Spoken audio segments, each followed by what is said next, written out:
Well, today finds me on a interesting stretch of the Connecticut River here in north central Connecticut. I'm on the Enfield, Connecticut side of the Connecticut River. Across the river from me here is the town of Suffield, Connecticut, and just downstream where I'm going to take out is the town of Windsor Locks. And the word locks describes the canal that was used to divert barges around the Enfield Rapids, which are on both sides of where I'm standing. Class 1 rapids. River's running low this time of year. It's at 3,200 CFS and dropping.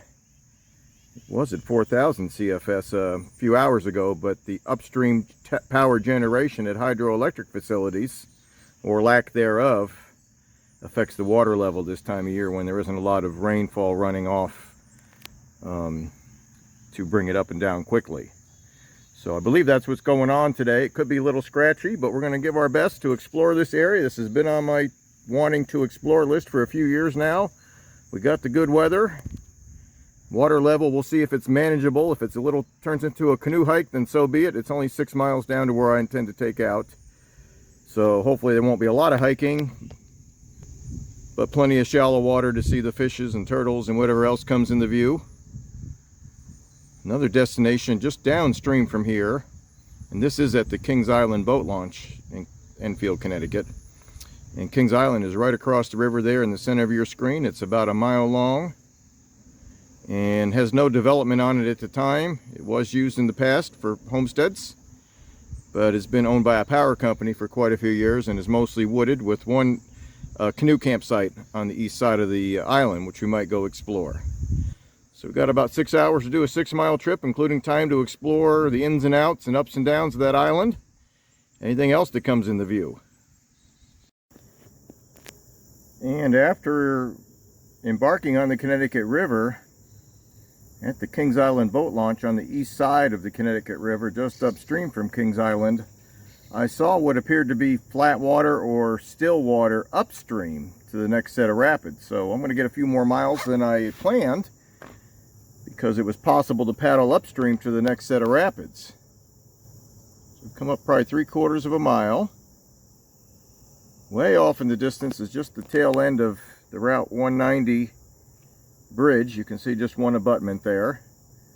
It's the existing bridge between Suffield, Connecticut and Enfield, Connecticut on the east side of the river. Suffield's on the west side. Just below that are the abutments of a bridge that used to cross the river, and all that's left is the stone abutments. The town of Suffield has a street called Bridge Street that lines up perfectly with where that bridge used to be, and do a little research on that before I wrap up this adventure. I don't have the map printed off yet. I'm going to print off a good map of this area. We'll do a recap of what I did, which course I took, and what I found, and look into when that bridge actually existed. But at 3,200 CFS, there was no trouble going upstream at least 3/4 of a mile. At the launch itself, the water was very shallow. I had to walk probably 100 feet just to get 3 inches to float this boat. So I know people often use my videos to get fishing information, even though I'm usually not fishing. Once you get upstream at 3,200 CFS, once you get out maybe 100 feet, you can float probably 4 to 6 inches of water, and then as you go upstream, it becomes deep enough that my paddle never hit bottom. So you got a nice little pool here below the set of rapids that coincides with the old bridge abutments. And this river actually runs on the sandstone bedrock that fills this Connecticut Valley. And you know, one thing I might look for today, and I don't know if I'd have any luck finding them, is dinosaur footprints in this sandstone, because they're supposed to be fairly common in some parts of the Connecticut Valley here. So we've come up about 3/4 of a mile. We're going to drift back down. We got just a little bit of a crosswind, west-northwest, kind of pushing us along. Could make the steering a little tricky at times, but we'll deal with that. And no big gusts today. If it was a real gusty day, I wouldn't try a river this wide in a canoe. It can really push you around, and if it's a headwind, it can make it impossible. So we'll deal with a little crosswind. We'll probably hug the west bank for that reason whenever possible. talked to a kayaker a few minutes ago at the boat launch, and he said the left channel, or the east side of Kings Island, is better this time of year. The west side is narrower, shallower, and tends to have a lot of dead trees that may actually block the channel that's actually still open at low water levels. So we'll stay river left of Kings Island as we drift back down and make some more videos as we go. And now that we've turned around, I know I've got fairly deep water here where I can drift and not worry about hitting something with the paddle out of the water. And just enjoy the beauty here. So we're heading down towards Kings Island, which is right in the middle of the river here. You can't see the channel to the left or to the right now. It's obscured. But we're going to stay left towards the center of your screen here. And when I get in stretches of river where I require steering and paddling to avoid rocks, we'll have to just refrain from making videos at that moment, but we'll try to capture the beauty of what's here. And boy, this is you know, there's a few houses close to the river, but it doesn't really detract from the natural scenery here. And this is a pretty populated area, but not from what you see here. It's mostly just trees. On my right here, the west side of the river, is the old canal. You can't really see it from here because of the trees, but the towpath has been paved and it's used as a bicycle and walking path. It's about 5 miles long. The canal started the south end of Windsor Locks, Connecticut, and the boats had to be raised up into the canal. Between where the canal commences in Enfield, near Thompsonville, on the west side of the river in Suffield, and Windsor Locks, the river drops about 25 feet in about a 6-mile stretch. And shortly after Windsor Locks, below Windsor Locks, it actually becomes tidal all the way down to Long Island Sound, about 50 miles of tidal. And the word Connecticut actually means long tidal river in Native American language. So and the Hudson River is tidal all the way up to Albany, 150 miles inland. So many of the early European explorers actually thought they had found the mythical Northwest Passage across North America when they found that the Hudson River was tidal all the way up to Albany. And then we're in for a big surprise when they found the waterfall a short distance upstream from Albany. And those falls may be a place I'd like to explore in the future too. There's a place called Cohoes Falls where one fork of the Hudson River, the Mohawk, tumbles down over about 60 feet of ledge. So let's keep drifting down, and we're going to stop at Kings Island as long as I can get to it and explore a little bit and take some more videos of the beauty of what's here. There's a lot of wildlife here, seen a lot of birds, a couple really big fish swimming out around in the shallows here too. And as we drift back down, we can clearly see Kings Island and the channels on both sides now. The right-hand channel, it looks pretty shallow even from here. I can see it, a lot of rock and a lot of limbs and big trees that have got hung up in the shallows there. So we will take the advice and take the left-hand channel here. The campsite on Kings Island is supposed to be a short distance down on the east side of the island, so that might be a good place to stop. Meanwhile, I've come back down to where I started at the boat launch.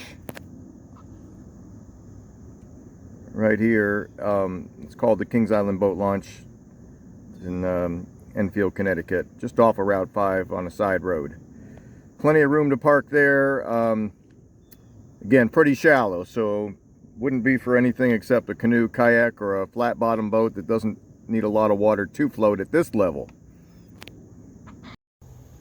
And as we drift along past where I started, just downstream of that Kings Island boat launch, there's a couple small sandbar type islands.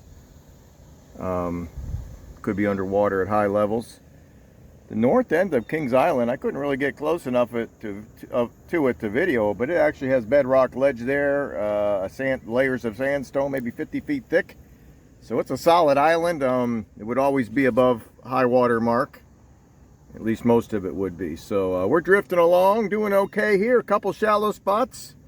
Decent current on the west side of this island. We just passed where the channel splits. And all kinds of birds here. Supposed to be bald eagles in this area. We'll see what we can find. think I see one right ahead here actually, but he's a bit off in the distance. So we'll see who we can get in the camera here as we go along. But boy, what a neat place just to explore, and certainly the feel of a more wild part of the country. And I do see that bald eagle. Let's see, catch him here. So he's just above the tree line right now, or just below the tree line. And after coming downstream from the Kings Island boat launch, there's two small islands, and I took the main course between them, which had the most water. Again, at 3,200 cubic feet per second. It was obvious that's where the water was going, and no trouble getting through. And started looking on the east side of Kings Island for the campsite. I saw what looked like a trail going up this hill before I actually saw the campsite symbol, which isn't very big and could easily be missed. So if you don't know where to look for this campsite, you could easily drift right by it, because most of the water that you need to get through at this level is across the river. It'd be a little scratchy to come through directly from upstream here, at least at this water level. But a nice little spot here. Plenty of this sandstone bedrock here. Beautiful red pinkish color. And there's a state park in Rocky Hill, Connecticut, where they actually found dinosaur footprints and preserved them for your viewing. And there's a place up in Holyoke, Massachusetts, upstream from here about 20 miles, that has the same, that's out in the open. And that is on my list of places to explore, maybe en route to another hike, because it's not much of a hike, but there is a exposure of dinosaur footprints right along Route 5 near Mount Tom. So I don't know if this river has scoured any footprints in view right here, but I'm sure if a guy took time to explore these banks, he probably could find some. And back before the days of road construction, the only place you found fossils is where Mother Nature exposed them for you with water currents. So let's take a look around this island for a few minutes. And we're going to go up to the campsite and see if there's any open trails, or at least obvious paths through the woods, to see what's up here. And a beautiful sea of hay-scented ferns covering the upper slope of Kings Island here. They put the privy upstream from the river, or uphill from the campsite and the river, for this campsite. These are the light green ferns that do have the hay scent. And then on a lower bench here, we do have some tent platforms.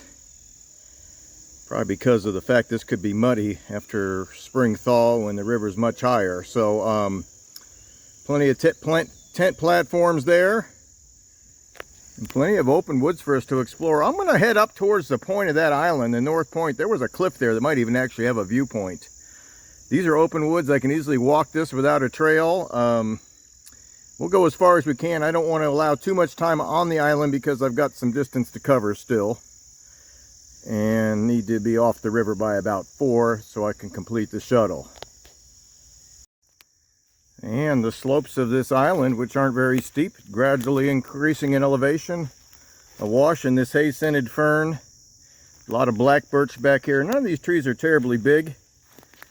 This land did have some farms and settlements on it, but not recently.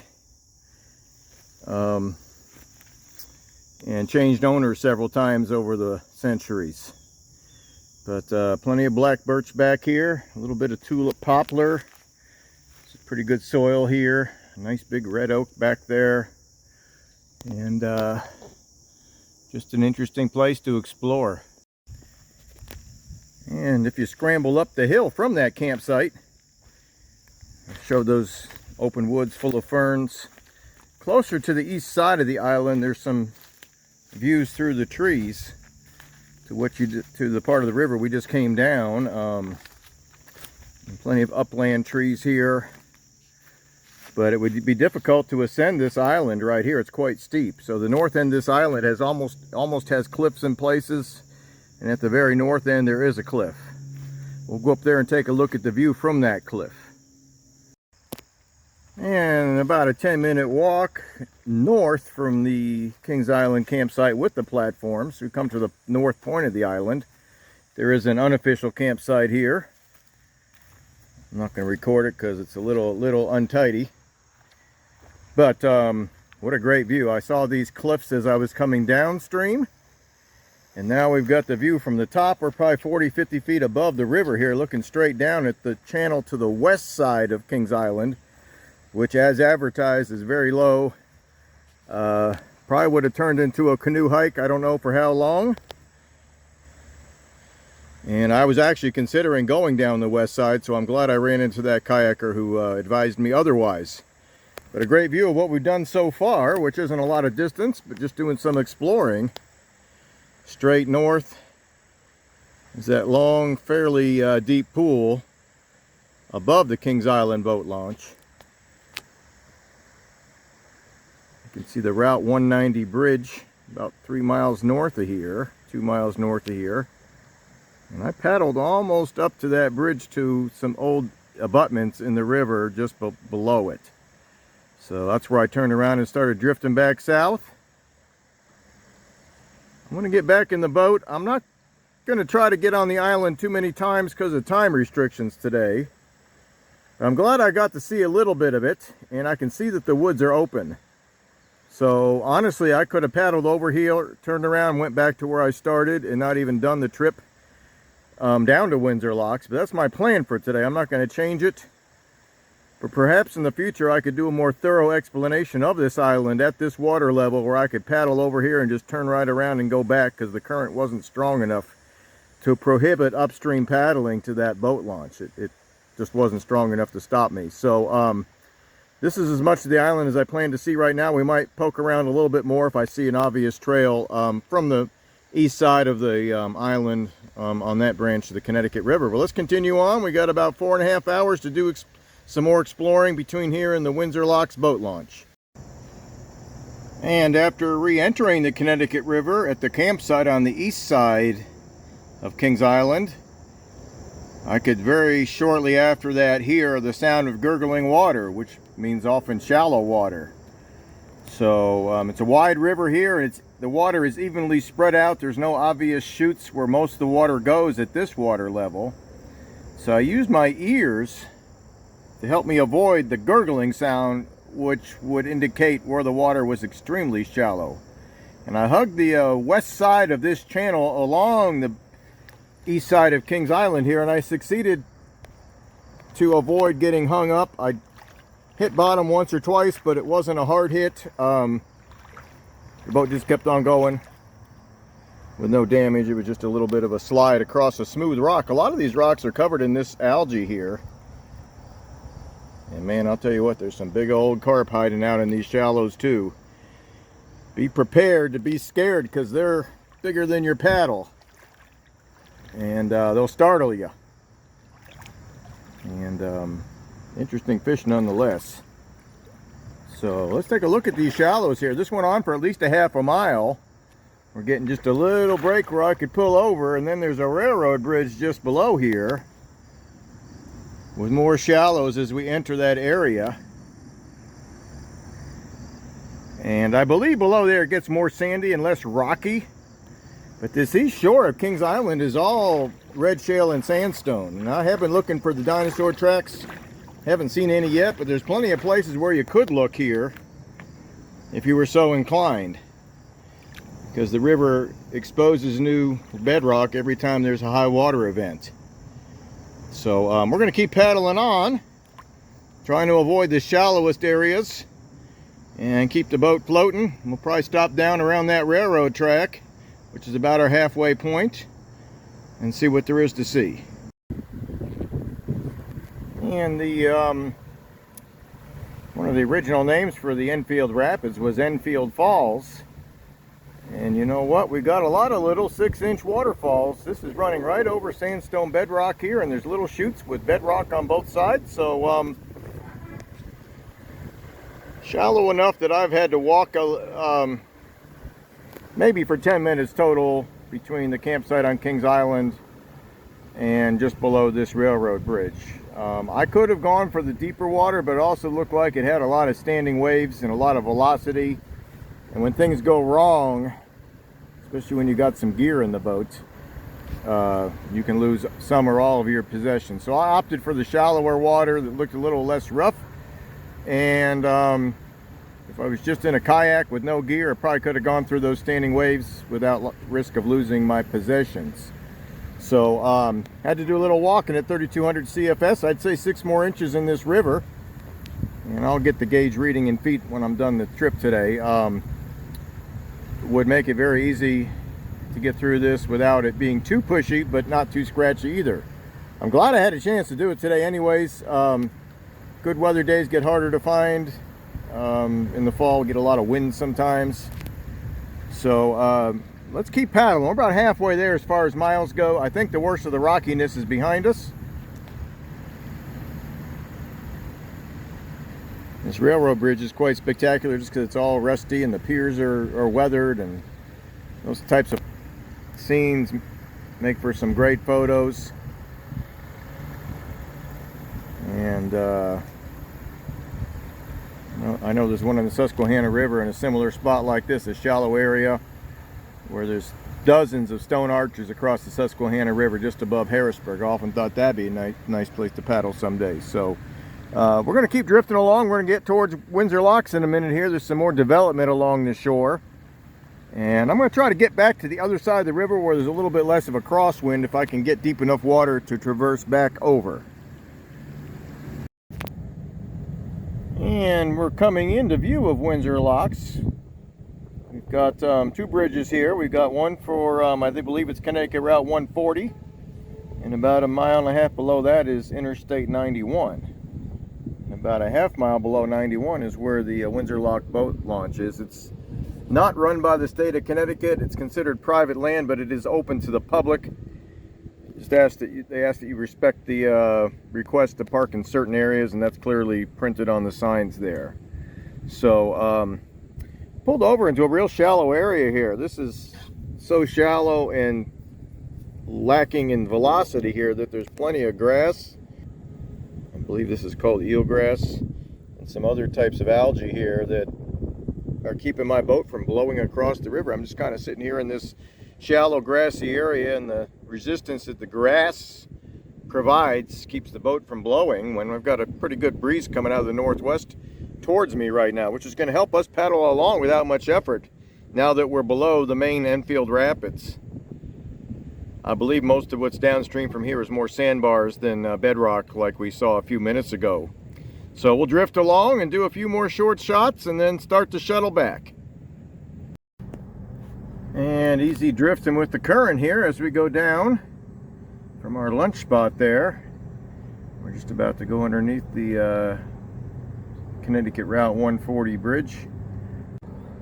And just to the right, what looks like an old factory here, is where you park to take the Windsor Locks Canal bike trail from this end northward, and it parallels where the canal went to, again, they had to raise the boats up in a lock 20-30 feet, put them in the canal at the lock, and then tow them upstream to above the Enfield rapids. And then the river was navigable up to the Springfield area at certain water levels at least. And then not too far above Springfield, there's what's called South Hadley Falls, which has been dammed and diverted for power generation, but I believe you can still see some of the rocks there at least. I might combine that, exploring what's left of those falls, with the dinosaur footprints in Holyoke right near there, and both could be interesting if you're into geology. So a lot to see around here. Mount Tom itself, even though I've skied it when it was still open, I never actually hiked up it as a kid. So that might be another place I could explore as well. Always looking for places, never have trouble finding them no matter where I hang my hat. And we're going to drift along just a little further. I think the rapids are behind us. There might be some shallow areas and some weedy areas we have to avoid. So we'll just keep drifting along. I think the technical part of this trip is over and the relaxing part has begun. And islands of eelgrass await you as you drift down below the bridges in Windsor Locks. You can pan back up. The main channel is to my east here, and that is free of eelgrass, but the boat launch for Windsor Locks is on the river left, so I had to kind of stay in the eelgrass. But having looked this area over this morning before launching upstream, I saw that there was a clear channel in the eelgrass as you approach the boat ramp here in Windsor Locks, which is clearly visible as you come downstream. It's the only ramp that looks like a road, and clearly visible. But if you waited too long to try to cross this river on a windy day, the water is low and the eelgrass has part of this area choked, you might need an airboat to get across this river. Because I can tell you what, trying to paddle through this stuff is like trying to paddle through a sea of spaghetti. And you'd almost have to have a specially designed paddle to do that.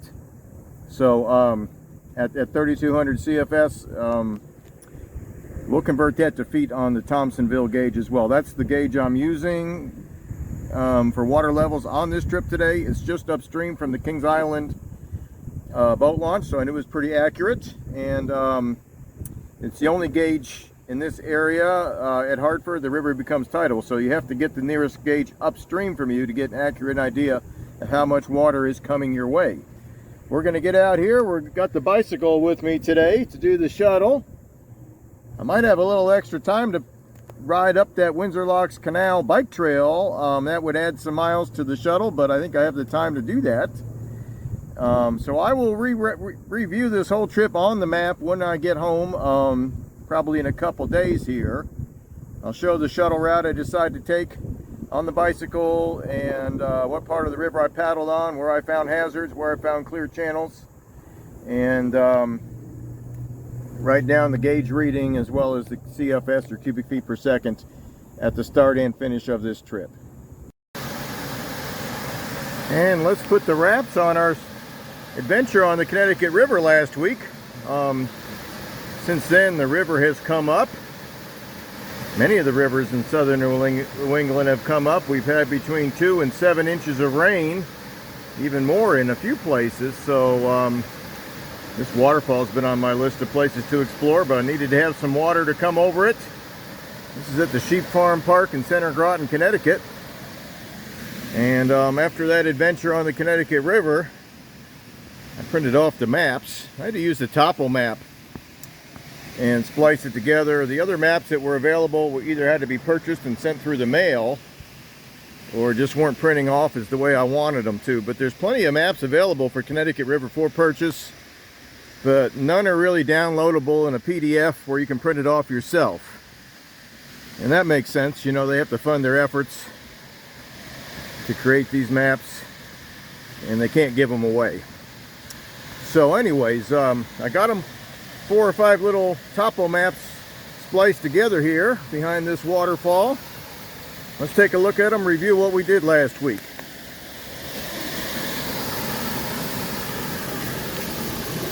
And these mile markers on here are from the mouth of the Connecticut River coming northward. So the bridge in Enfield that exists right now is at the 65.9 mile marker. The Kings Island boat launch is at 64.2. The campsite at Kings Island, where we stopped, is 63.8 miles north of the mouth of Connecticut River. The railroad bridge with the rapids was 62.7. And the boat launch in Windsor Locks is at 59.8.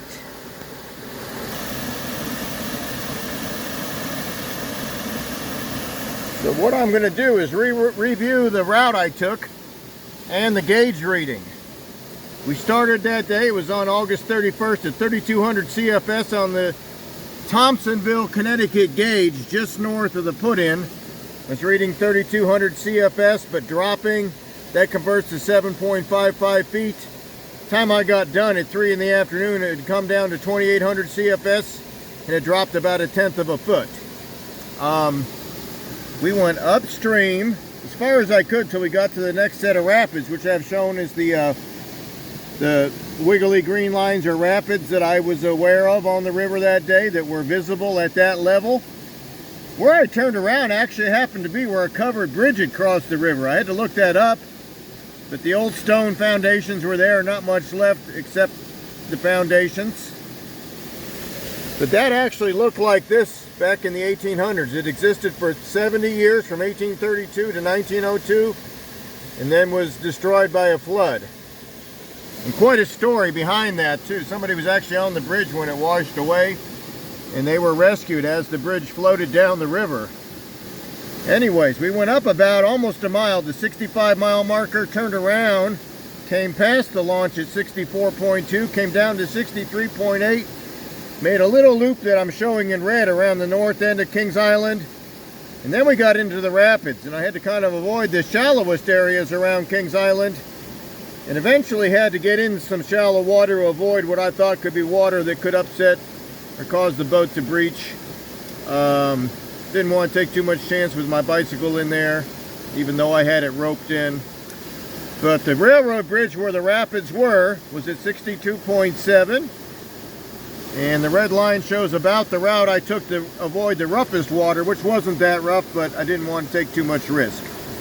Then we got into the more developed area along Windsor Locks and Warehouse Point, and got into the seas of eelgrass, and came all the way down the west side of the river to avoid the island of eelgrass that existed in the middle of the river. Got out at the Kings Island or Windsor Locks launch, which is privately owned. There's no signage there, but it is visible from Route 159 if you know where to look.